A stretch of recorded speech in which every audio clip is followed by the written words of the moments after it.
जब आप ये कहते हैं कि मैं रोज़ उतना पढ़ नहीं पाता हूँ, इसके बुनियादी तौर पर 2-3 रीज़न्स हो सकते हैं। पहली बात तो कोई भी नहीं पढ़ पाता है, मैं भी नहीं पढ़ पाता हूँ उतना। हम लोग प्रिटेंड करते हैं कि हम बहुत पढ़ते हैं।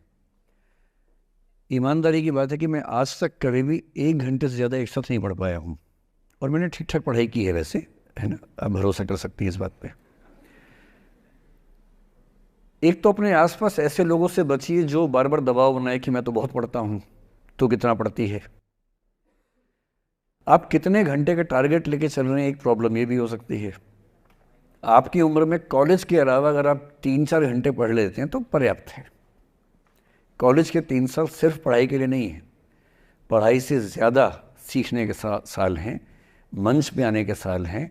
दोस्तों के साथ फिल्म देखिए, दोस्तों के साथ आउटिंग पे जाइए, रेस्टोरेंट में बैठ के खूब बकवास कीजिए उनके साथ। उसमें जो सीखेंगे वो केवल पढ़ाई से नहीं सीखेंगे। तो दिन में 3-4 घंटे बहुत होते हैं। और बाकी मैं एडवाइस करता हूँ बच्चों को कि बहुत सारी एक्टिविटीज़, जिसमें से एक एक्टिविटी चाय की दुकान पर दोस्तों के साथ बैठना, 1 घंटे बात करना भी शामिल है। पर्सनैलिटी ग्रूमिंग के लिए बहुत ज़रूरी है। फिर आप लोगों की उम्र में इमोशंस थोड़े उठापटक होती रहती है। अगर आप महीने के 30 दिन में से 6-7 दिन बीच में नहीं पढ़ पाते डिस्टर्बेंस से, तो इसका मतलब है कि आप दिमागी तौर पर एकदम ठीक हैं। चिंता उनकी है कि जो रोज़ पढ़ रहे हैं। इसका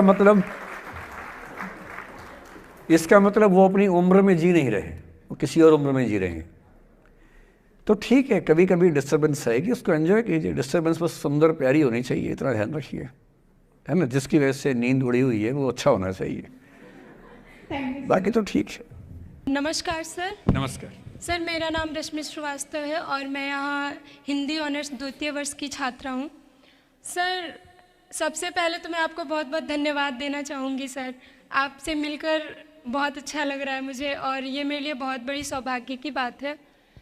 सर, मेरा प्रश्न है आपसे कि सर, मेरे साथ ऐसा हुआ कि मैं बचपन से बहुत अच्छी स्टूडेंट रही और सर मेरी ज़िंदगी में ऐसा एक वक्त आया जब मुझे 2 बार असफलता का सामना करना पड़ा और सर तीसरी बार मैं सफल हुई, परंतु सर आज भी वो डर मेरे मन से नहीं जा रहा है। अभी भी मैं उसको फेस नहीं कर पा रही हूँ कि मैं कैसे फेल हो गई।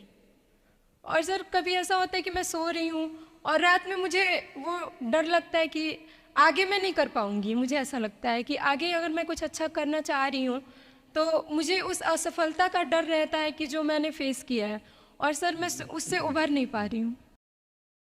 मतलब मेरे ख्याल से ये असफलता आपसे ज़्यादा आपके माहौल की, आपके पेरेंट्स, आपके टीचर्स की है कि उन्होंने आपको, मतलब कुछ बच्चे अपने आप से इतनी उम्मीद पाल लेते हैं कि फेलियर झेल नहीं पाते। आप वैसे बच्चों में हैं।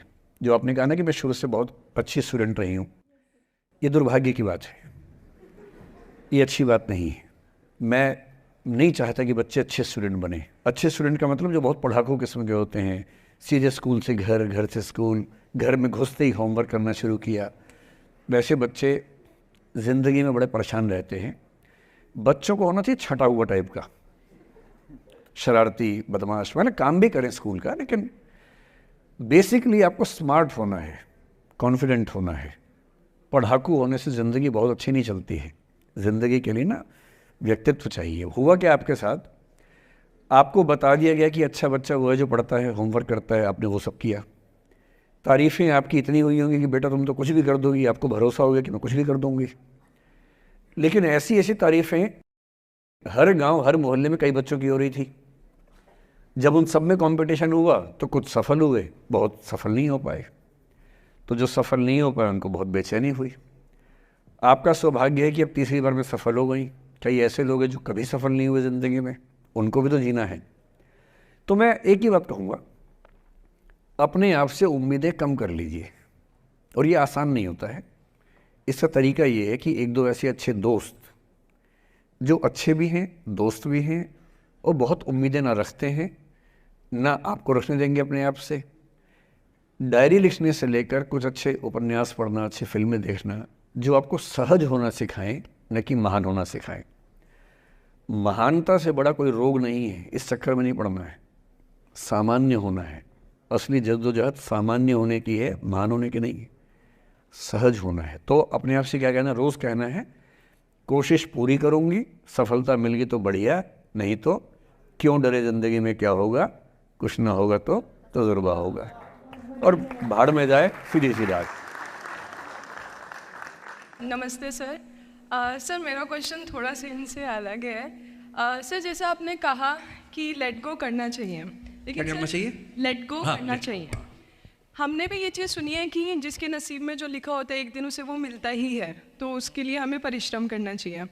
तो सर एक इनके बीच में क्या एक थिन लाइन नहीं है कि हमने सोचा जैसे 71st डे पर मुझे ऐसा लग रहा है कि अब मुझसे और नहीं होगा, अब मैं नहीं करूँगी, माना कि वो गिव अप भी कहा जाता है, लेकिन अगर मेरे नसीब में है कि नहीं यार कल ये तुझसे हो जाएगा, अगर मैं कोई भी टास्क कर रही हूँ कल ये कंप्लीट होगा, लेकिन मैं सोचूँ नहीं मेरे से ये प्रेशर नहीं हो रहा, I should let go this, I should start some other thing, तो क्या ये मुझे लेट गो करना कभी रिग्रेट नहीं कर सकते क्या लाइफ में, यार एक दिन और ट्राई कर लेते तो शायद मिल ही जाता? देखिए, जो नसीब का मामला है, मेरे ख्याल से आपकी उम्र में नसीब को नहीं मानना चाहिए। दुनिया में किसी को नहीं पता कि नसीब है या नहीं, और है तो कितना है। सब तुक्का लगा रहे हैं, मैं भी तुक्का लगा रहा हूँ, ठीक। जो हार जाता है ना, उसको तसल्ली देना बहुत ज़रूरी है, वरना वो जी नहीं पाएगा। और पराजित व्यक्ति को तसल्ली देने के लिए सबसे अच्छा शब्द है नसीब, भाग्य, नियति, बहुत ज़रूरी है।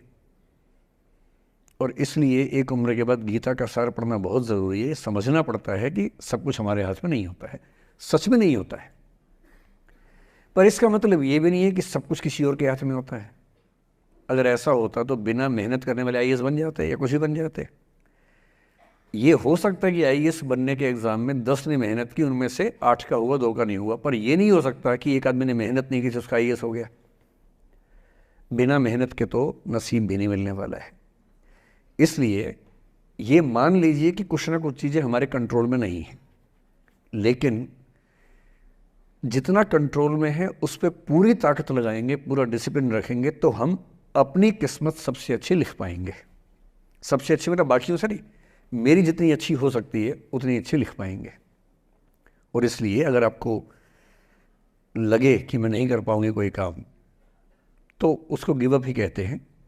लेट गो का मतलब तब होता है जब आप मन भर चुका है, अब उसकी ज़रूरत महसूस नहीं हो रही।